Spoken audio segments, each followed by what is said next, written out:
What up, everybody? T-Biz here, and it's episode 2 of my MOTU Classics Collecting History, if you want to call it that. And yeah, this is probably either the second or actually the third or fourth figure that I purchased when I started catching up and collecting MOTU Classics. And yes, it was I believe this was about right. Getting Webstor, pretty sure. Because it's like real, like I said before in the video before, it's real foggy. But either way, Webstor was an early on figure that I purchased, and we're yet to get to like, because most of this is just like kind of like backlog stuff. I've yet to get a subscription yet at this time, and this is at least around what 2010, I think, maybe somewhere around there, or 2011, somewhere. It's foggy. I haven't sat down and done the math as far as the years go, but we're checking out Webstor. That's the whole thing. Is we're gonna check out Webstor because when I bought my first group of figures, like 4 or 5, he was among one of them, and yeah, he's probably one of my top MOTU Classics or vintage characters, even 2000X or whatever. But they didn't make a figure of it; they made a staction. Anyways. Besides that, he's one of the top MOTU guys. He's one of the best villains. He has one of the best accessories. He has one of the best looks, and he's just really, really cool. Great figure all around, and just sick. Just really a sick figure. He's one of the best out of this line, I think, in my opinion. And now here's the card, and here's some of the figures that were out at the time. There was Hordak, Triclops, which, man, I didn't have Triclops for a while. It took me a while to get Triclops, and I was stoked when I did.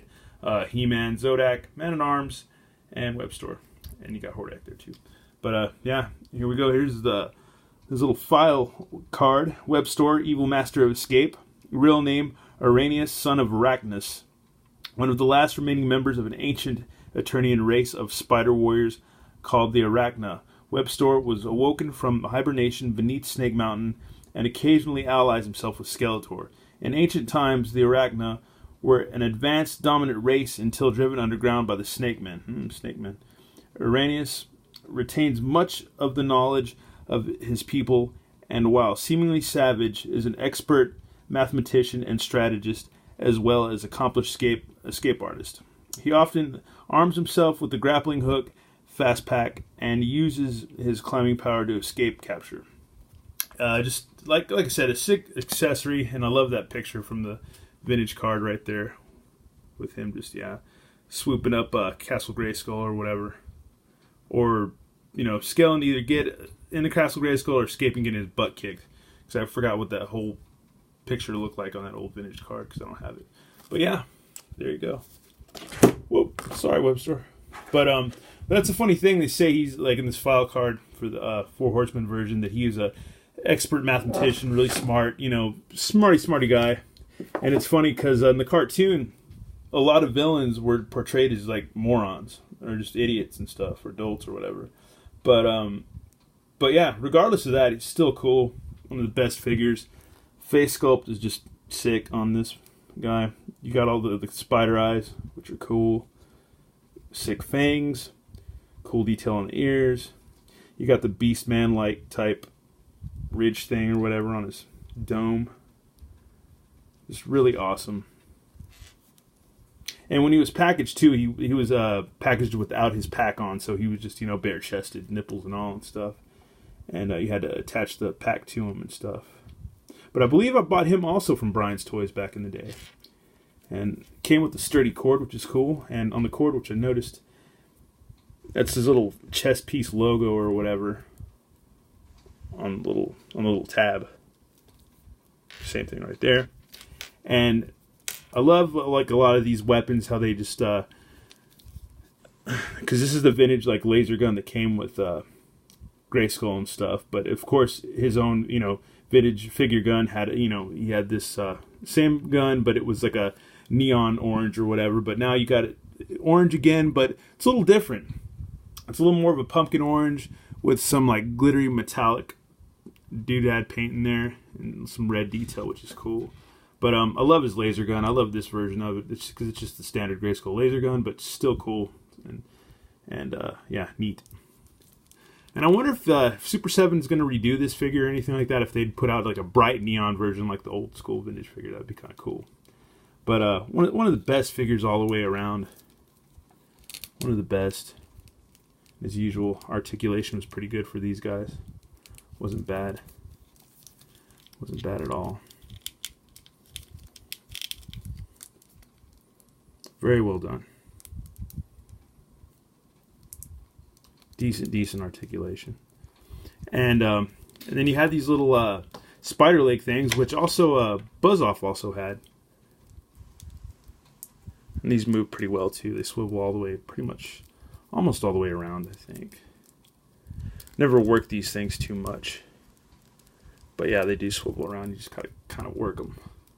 And I've never played with them too much. I've had some fun with this figure, taking some photos and stuff, but never really messed with these things too much.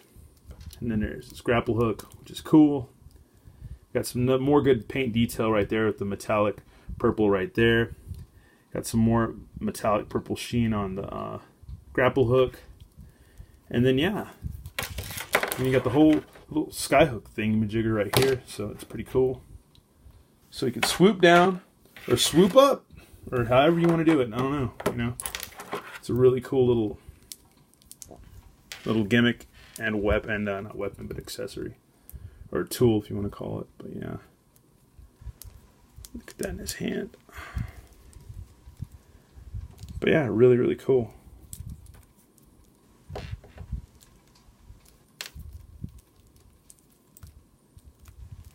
But yeah, one of my favorite figures. Well, if I can get his thing out there. But yeah, just a really, really cool accessory.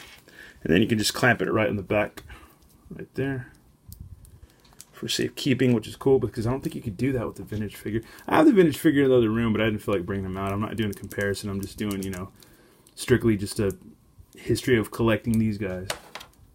Not a history of the figure itself. I guess I could do some videos like that. It wouldn't hurt, but yeah, there's a laser gun.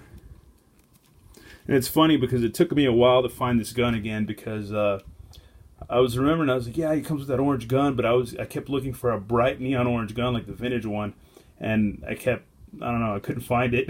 And then I was like, oh, duh, it's not that bright, but yeah, I found it. And yep, there he is, Webstor, in all his might. Awesome figure.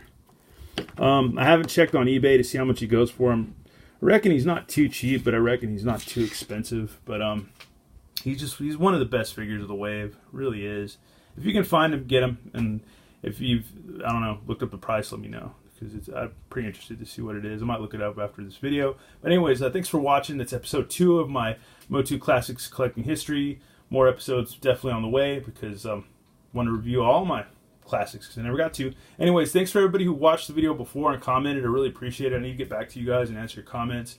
And I really, really appreciate it. And yeah, I'm going to keep doing this. So cool. As long as I get good feedback, I'm going to keep doing it. Anyways, by the power of Grayskull, you guys and gals have a good time. And I'll have more videos definitely on the way. Later, y'all.